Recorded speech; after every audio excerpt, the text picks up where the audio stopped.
Hi, this is Lee Langdon. Today on the podcast, I visit with Carson Hazel. When you meet Carson, you realize immediately that she is a kind person with a positive spirit. Carson and I have had a number of conversations in the past about one of our common passions, which is soccer, or what we affectionately call football, as the rest of the world calls it. We start with soccer and then move into many other areas of discussion. I hope you enjoy getting to know Carson today, and I really do hope you get the chance to meet her in person, if you haven't had the privilege already. Okay, guys, let's jump in. Here's Season 2, Episode 23. Welcome to the Young Adult World Podcast.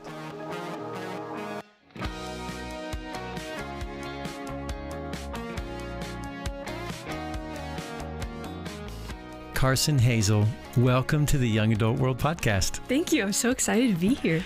I am so glad you're on. This is going to be so fun. I know that you play soccer big time. Oh, yeah. And have played soccer big time. Has this been something you've done all of your life? Yeah, I started when I was 2 years old. So I played soccer for 20 years and then I retired and now I just dabble in soccer. 2 years old? What Yeah. did it look like playing soccer at 2 years old?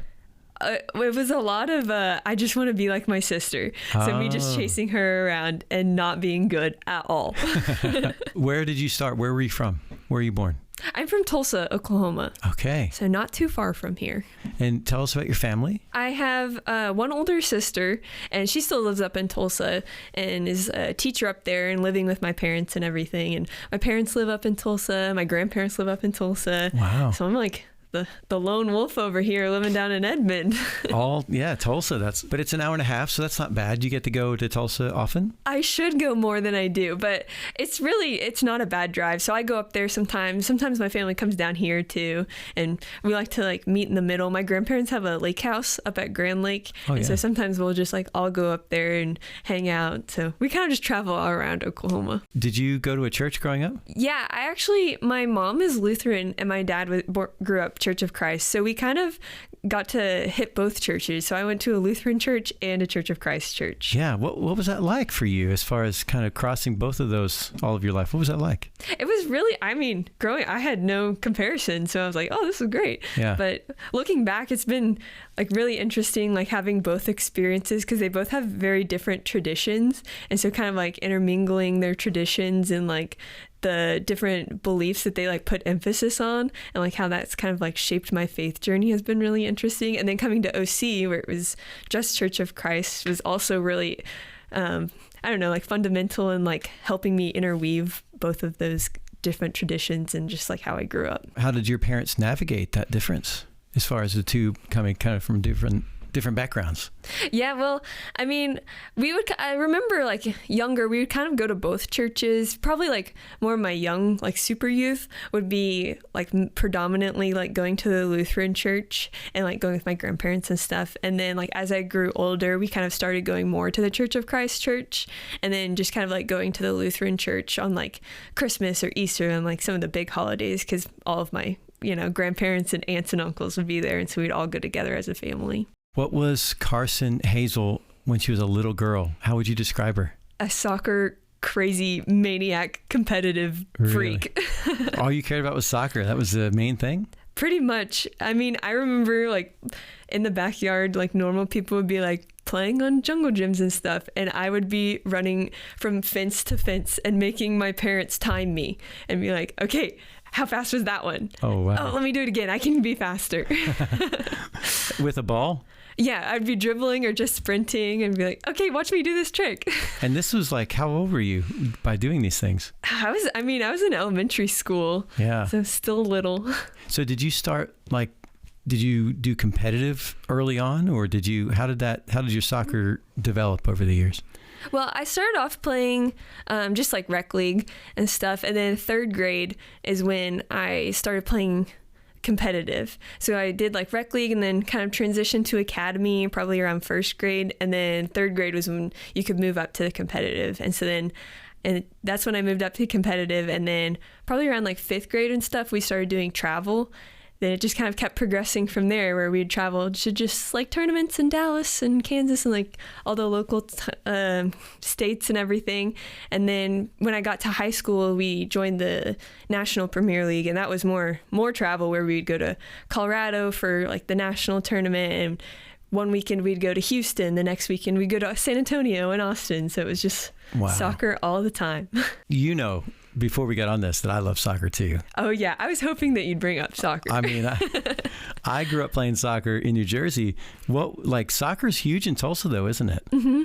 Yeah, it's really taken off. I feel like, especially like in the past couple of years, they've had like a huge like club developments up there. And then we have the semi-pro teams. Like we have a women's semi-pro team and a men's semi-pro team that have really taken off up there. Did you ever play for high school, or did you only play competitive? Yeah, I played for high school too, but my high school team was not as competitive as my competitive team. Okay. So I wanted to do both. You played soccer for 20 years. Mm-hmm. Yeah. I mean, that's a big part of your life. Were you spending hours and hours juggling the soccer ball and doing drills? And like, I'm just curious, how do you keep a passion for soccer going? What was that like for you? Yeah, well, I would give myself homework because, again, I was crazy. And I would go out and be like, I had to juggle 30 times in a row before I could move on to the next thing. So I'd just be out in the backyard trying to get 30 juggles. And then I would just like come up with drills for myself and just like, oh, I think that, what if I made a new move? What would this new move look like? And so I'd just be out there like inventing new skills to do. And of course, making my parents and my sister go watch me and be like, look, is this cool? So, okay, you're in high school. You're still playing a lot of soccer. Mm-hmm. Like soccer was still the big thing. Oh, yeah. And you're traveling on the weekends, mm-hmm. playing in tournaments, who knows where, right? Yeah. So, because when did you start really traveling really heavily? I think high school, like freshman year of high school, is when we really took off traveling a lot further distances. Because like it'd be like a Saturday game in one game in San Antonio, the next game would be in Houston or in Austin. So it'd be like 7+ hours going to go play one soccer game. On the same weekend? Yeah. You know what I love is that your parents were just going along with you. Like, this is what we're doing. Oh, yeah. They were all on board, and I'm so thankful for it. Like, they never like wavered or anything. They were always like, okay, like we will, this is our vacation. Like in the summers, this is our vacation. We're going to go to travel to watch Carson play. And did you have in your mind, I'm going to play in college? Oh, yeah, for sure. Yeah. I definitely wanted to play in college. Did you always play the same position? What was your main areas of playing? Or, tell me about how you figured out where you wanted to play on the field. I started off playing more of like an outside mid. And then that was like my first team. I played outside mid. And then I switched teams and they had me play center mid. And I loved center mid. That was my favorite. It still is my favorite position. I'll always tell people I'm a center mid, even though I kind of like dabbled in other ones. Mm-hmm. And then coming to college, I was recruited as an outside mid and a forward. And I played maybe one game as an outside mid and forward, and then they immediately switched me to center mid because that's just what I was meant to do, was play center mid. Center, yeah. For listeners, probably most people don't know soccer. Like there's just going to be a lot of people that just don't know about soccer. So a center mid, kind of how would you describe the role of a center midfielder player? They're kind of involved in everything. Like all of the defensive and offensive movements go through the center mid. They're kind of like the playmaker, I feel like, of soccer. I mean, you're a soccer guy, so you can correct me if I'm wrong. I would totally agree. I think you're making the great case for it. Yeah. And I feel like they're known to be like the person that's running all over the field all of the time. Yeah. Yeah. And the main communicator. I think that was something that my coaches always told me, like when I was playing center mid, is that like, because you're kind of in control of like the offense and the defense and like coordinating everyone, that you need to be like the main voice and the main communicator out there and like a leader kind of on the field. For sure. I don't know if I had a favorite center mid, but Mia Hamm was always somebody that I looked up to. I was number 9 for like almost all of my life because I loved her so much. And a number 9, that's a striker. Yeah. So she was big time striker, wasn't she? Yeah. She had like all the records. Oh yeah. She was amazing. I remember like hearing a story growing up too, that she would, like, one of her big things that she would tell girls to do is like, go play with the boys because they will challenge you in ways that like you didn't know that you could be challenged. So are you going to go to a World Cup game or something? Do you have plans to go attend? I haven't officially bought tickets yet, but I definitely want to go. I've been researching and I've been watching the prices steadily throughout like the whole year, trying to figure out, okay, what is the best price game that I can go to where I can see teams that I really want to see play that I will never have the opportunity, probably ever in my life, to go see again. Yeah. Are there certain teams that you like, man, I would love to see it? I mean, any country, any play. Are there certain teams that stand out to you? I mean, definitely initially looking, I would love to see England because they have so many good people on their roster. And I think that there's like an England-Croatia game, and I know that Croatia has been really good in the past too. So good. That would be amazing. But really just any team. I mean, obviously I'd love to see the US too, but I feel like there's more opportunities to see the United States play. So really getting to see some of the European countries that play such a beautiful style of soccer that I wouldn't get the opportunity to see unless I traveled over there would be for sure a highlight of this series. Yeah. All right, let's go back to your grade school. What kind of student were you like? I was an ultra nerd.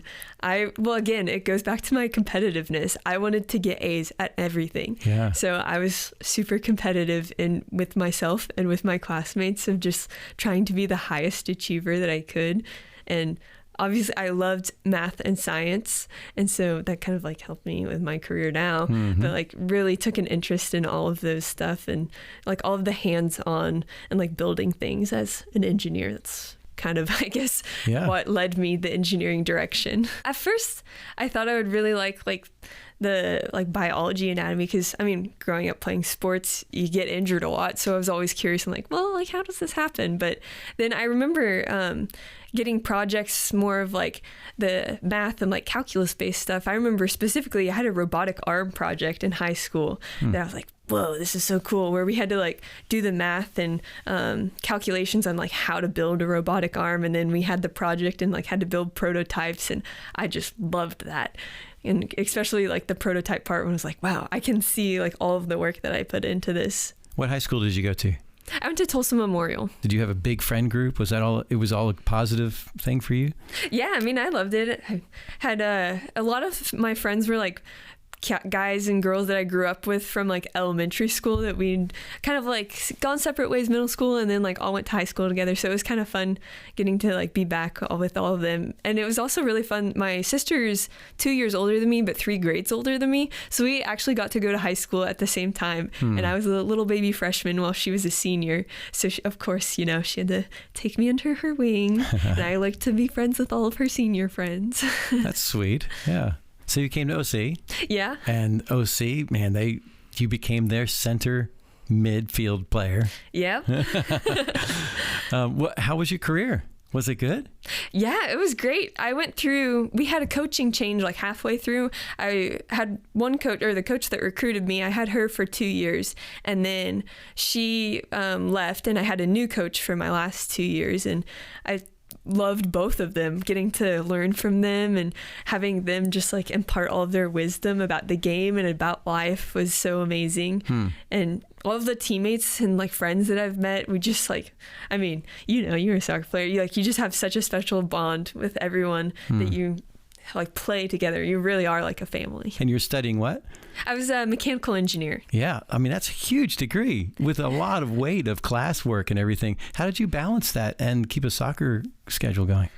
It was just a lot of self-discipline, I feel like, which is something I mean, since I started playing so young, it was just kind of like ingrained in me of like, okay, you have to have good time management. You have to have good self-discipline so that, you know, your practices are at this time, you know, you're going to have homework. So this is the time that you are going to allot to do your homework. And then once you finish that, then you have this free time to hang out with your friends and like do club stuff and all of that.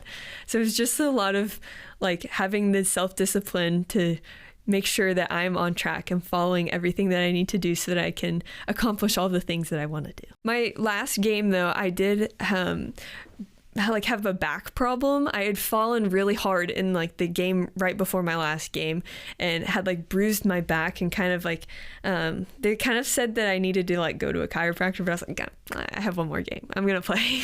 So that was probably the worst because it was in Amarillo too, so it was like a long bus ride and my back was hurting going to the game and then playing the game afterwards. I remember all of my sweet teammates would give me their big coats for me to sit on because it hurt to just like sit down for that long. And so, yeah, that was an injury that ended my career, but not like really ended my career. It was the final game that I was injured, but it ended up being a really sweet moment because everyone kind of like rallied around me. And afterwards, I was totally fine. I just had to go to the chiropractor, get stretched a little bit, and I was fine. Yeah. And you also just graduated with this degree. Yeah. So you're probably excited about that. Yeah, getting to actually put my skills to the test. Yeah. What was your first job out of college? Well, I immediately started working at Tinker Air Force Base. Well, I guess maybe not immediately because I had to go through a 3-month background check. So I was working like summer camps and soccer camps and stuff. If you want to count that, I don't know if that really counts. But yeah, my first degree job, I guess, would be I was just an engineer for the F-15, F-16 engines down at Tinker. So what does that look like on a day-to-day basis? It's a lot of, I'm a part of the propulsion maintenance group. So we deal a lot of like engine questions on like, oh, is this part serviceable? Is this not serviceable? How would you advise this? Like stuff, questions like that from the field. And then we also have depot down where they're physically building up our modules down at Tinker. So I'll get called downstairs and just be like, hey, can you come look at this? We don't know if this is safe to fly or whatever. So I'll go down there, I'll look at that. It's really just like a lot of troubleshooting and problem solving. It's a lot of relying on my team and the people around me that have been there longer and are way more knowledgeable than I am. So does this, like you've got a wrench in hand or are you looking at a computer screen or what does that mean as far as getting in there and checking it out? It's kind of I don't have a wrench in hand, but it is kind of a mixture of both because I look at a lot of like tech data and like drawings and stuff to figure out like, oh, what are the limits? Like, how do these parts mate together? And then going down and physically looking at them and being like, oh, okay, I can see the damage now and seeing like, oh, okay, this could be a problem and where does this part meet with this part and kind of stuff. So it's a little bit of mixture of both of like hands-on of like physically looking at things and then also doing the background research and having all of the technical data and all of the drawings and stuff to help back up decisions. So when you're watching Top Gun, you're like, oh, I know that plane. I see that. I like that you connect with that stuff. Yeah. I watch it now and I'm like, oh, I know what they're talking about. Interesting. That is so cool. Have you been up in one? Have you flown up in one? No, I haven't. But I actually just got back from a trip not too long ago where I got to see them take off and like run and stuff. So that was really cool. So I got to see them kind of from afar. Would it actually be aerospace or? Yeah, so my degree was in mechanical engineering, which is kind of like, they always say it's the degree where you can do anything. It's just kind of the general engineering degree. So now my technical title is aerospace engineer. So did you have to, I'm just curious for those of us listening who don't have engineering degrees, did you have to certify up or certify in certain areas to kind of become qualified for the things you do? Or were you just able to kind of jump right into it? Yeah, they really just kind of threw me right into it. But luckily, we have a lot of people like around us that are ex-military and like people that have worked on the engines and older engineering people that are kind of serve as mentors to kind of help all of us little new engineers that get thrown into it, learning this is how, the government works and this is how engines work and this is how you make decisions, basically. Yeah. Are you still doing the same thing or have you transitioned? I transitioned a little bit. When I was first hired on, I was on the what they call the LPT, which is the low pressure turbine, which is the back part of the plane, very hot section. And now I'm on the fan module, which is the very front part of the front part of the engine, which is like where you can see typically, like if you see a plane and you're looking at it and you see the front part and all of the pieces moving, that's the fan. And so that's what I work on now. And it's the cold section. So you're also doing some investigation work. Can we talk about that? Yeah. So part of my job as like the propulsion maintenance is that if an aircraft goes down or has maintenance problems, me and my team, we are sent out to the crash site to investigate what happened and like what went wrong with the engine, which is interesting. Yeah. I think we've had, so if you like hear on the news of F-15s or F-16s that have gone down or crashed like in the United States, we'd be the people that would go out there and like physically get the engine out of the dirt, take it back to the shop and like tear it down to look at what happened. Well, I want to ask you about running. Oh, yes. I know you love to run. Oh, yeah. Yeah. Was that always connected to soccer, or how did you start running? Like, tell me about this. Yeah, well, I mean, everything connects back to soccer. I always loved when we do like fitness tests or like which probably sounds crazy, or like when we do punishments, running punishments, because I was competitive and wanted to win, obviously. And so that's definitely where my like love for running started. And then after my soccer career ended, I still just loved to get out there and run, but it kind of took a different shape because, I mean, I didn't have anyone to compete against really, except for myself. And so that's been kind of fun to see how that has morphed into something different, but also been a good outlet for me. Like when I run, it's been good to just kind of like get out of like my space, help clear my head and that kind of stuff too. You're a marathon runner, right? Yeah, I just finished my first marathon. Your first one. Yeah. Congratulations. Thanks. It was crazy. Was that here in Oklahoma City?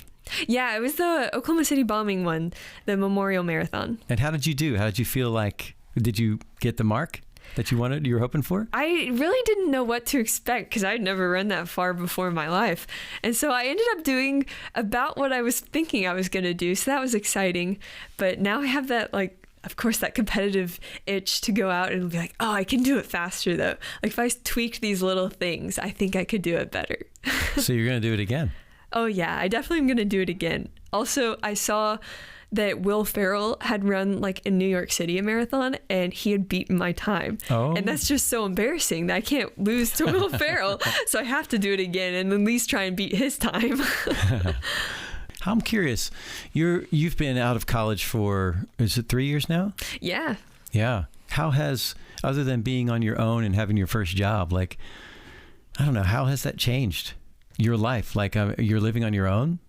I actually have 3 roommates. Okay. So that's been pretty fun because I still get to come home and go, ask them how all of their days have been. We get to like compare and just hang out all the time. So that's been really fun. But it has been interesting of like navigating, okay, so like now I'm not in college. I have to figure out how to take care of a house, how to do all of these things that I took for granted because my parents were doing them. Yeah. Yeah, how does it compare to what you expected it? There's definitely been some like more challenges of like, oh, I didn't know that things were going to go like this. How do I do this? I'm on my own. Who do I call about all of this stuff? Especially when my family doesn't live down here. Yeah. So who do you call? I still call my family and they're like, I don't know. I can't help you. Yeah. It's like, oh, shoot. It's really, it's quite a change, isn't it? Like trying to figure out how to be on your own. You know what I hate the worst? Honestly, one of the worst things about being an adult is paying for tires. Yes. Yeah. I hate paying for tires. They're so expensive. They are. Why? And they just go away. Like, honestly, there are big budget items and all of a sudden you have to pay for these things and it's so frustrating. Yeah. And then sometimes they'll just come out of the blue too. And you're like, oh, I didn't think I was going to pay for that. All right. I guess I'll dip into the savings. Cool. I know. And I was doing so well in my savings account. Now I've got to see it go down. Yeah. I got to buy new tires. Are you kidding me? Do you like to cook? Yeah, I do. I wouldn't say I'm very good. I try my best, but I was in a little bit of a bread era there for a little bit during the furlough that happened back in October. I was out of work for a while. And so I definitely partook in the sourdough era that everyone I feel like was in there for a while. Nice. So do you still make it? I'm more hit or miss now. Now I feel like I don't have quite as much time on my hands, but I'll pick it back up. That's kind of an inspiration. I should make some sourdough this weekend. Nice. So what do you do now for a hobby? Like I know you're working a lot, but what are you doing just when you have fun? Just kind of do a whole bunch of different hobbies. I'm still playing soccer. I play on an indoor team. And so definitely still get my soccer time out there. Now, I've seen you play on this indoor team. Well, it's actually not this one, Bob, but I've seen you play indoor. Yeah. You guys have so much fun. Yeah, it's so much fun. I love playing. And I love playing co-ed too, because it's just like a different fast-paced game. And indoor, you can play it off the walls, so it makes it even faster. Yeah, it's so fast. Yeah. So you play indoor soccer. Mm-hmm. What else do you do? We actually just finished the young adult softball season, so I was playing on that for a while. Every Tuesday we'd have our games. Nice. Had you played softball before? I played baseball when I was in elementary school for like 2 years because my dad played baseball, so of course he wanted to be my coach. Right. That was the only experience I've ever had. So it was a lot of learning, a lot of asking everyone else, hey, what do I do? How did it go? It went good. We actually were undefeated this season. Yay. And so we ended up winning. It was awesome. Nice. Awesome. The proceeds. Yeah. Where are they going? Where the championship money? Where's it going? I don't know. I'll have to get with the Coach McLean on that one. Coach McLean. Nice. I know you said you're a disciplined person, and you come across to me as I've got my routines. Yeah. You have your routines? Oh, yes. Yeah. What's your morning routine? Well, sometimes, normally every Tuesday and Thursday, I like to run in the mornings. So I'll wake up at 4, get up, stretch, get ready to go, and then I'll start running at 4:30 so that I can run before work, and then I'll get to work. Wait a minute. Did you say get up at 4? Yeah. 4 o'clock. Yeah, Wow. 4 a.m. Yes, then I'll run at 4:30, try and give myself a little bit of time. I try to get to work between 6 and 6:30 so that I can get off of work around 3:30, so then I can have time to go to the store, go to the gym, and do all these fun things before everyone else gets off of work, and then I can hang out with everyone else. Do you have a normal bedtime? Kind of regimented? When I was training for the marathon, embarrassingly, it was very early. Like the sun would still be up. Oh, wow. So I try to, when I was training marathon time, it was probably around like 8 that I'd be going to bed. But now that I'm not doing that quite so hard, I typically try to go to bed by 10 o'clock at the very latest. So you've been a part of our young adult ministry now for 3 years. Yeah. Yeah. How are you plugged in to the young adult ministry? Yeah, well, I mean, I come to classes on Sundays and Wednesdays. I was a part of the heartfelt groups with the church for a while, which is kind of an intergenerational group of women that get together and just talk about the Bible and have craft time and dinner time. So that was another way I was plugged in. I talked to the hosts a lot about like different stuff and trying to get ideas out there of like, okay, what can I do to help? And part of a small group, I was there for a while too, where we'd, go through different books and talk about scriptures and just different thoughts on the sermons and everything. Yeah. Yeah. You're in the launch class, right? Yes, I am in the launch class. Yeah. I mean, do you feel like you're part of the community? You feel like you've got your friends groups and all that? Yeah, I feel like especially, coming in, I didn't really know what to expect, but now that I've been here for a little bit longer, I feel like I've made a lot more friends and like have established where like I know some people that I can go up to and just like start conversations now and just be more involved in the community that is the young adult ministry. This is a time of the year where we have a number of college graduates that just graduated and they're trying to figure out where am I going to live, where am I going to go. So they'll either stick around here or they'll go internship somewhere. A lot of times they come back in the fall and they'll kind of come back to Memorial and they're trying to figure out where should I go to church or where should I attend? What class should I go to? What advice do you have for incoming graduates that have just graduated college or they didn't go to college or just looking for a young adult group to connect with? What would you say? I would say, definitely just give it a try. That there's a lot more people that are, more welcoming to you than you would think. Because I know when I came in, I was kind of scared because I didn't know who all would be in the class, if I would know anybody when I showed up. And it was really nice to like go with people too. So if you have a friend, bring a friend with you. If you don't, you're going to make friends there because everyone's so nice and welcoming here. Carson, I'm so glad you're part of our group. And thanks so much for being on the Young Adult World podcast today. Yeah, I'm so glad I was able to be here and that you invited me. Hey, thanks for joining us today. I hope this conversation was meaningful to you. Come find us on Instagram. Our profile is Young Adult World Podcast. Tell us what you connected with during our podcast today. This podcast is part of the Young Adult Ministry at the Memorial Road Church of Christ in Edmond, Oklahoma. Come join us sometime. There's plenty of room for everyone. If you want to reach out to us, don't hesitate to email us at youngadultworldpodcast@gmail.com. And we are so grateful for Jacob Staten. Jacob is a young adult who edits this podcast for us and keeps this thing going. So thanks, Jacob.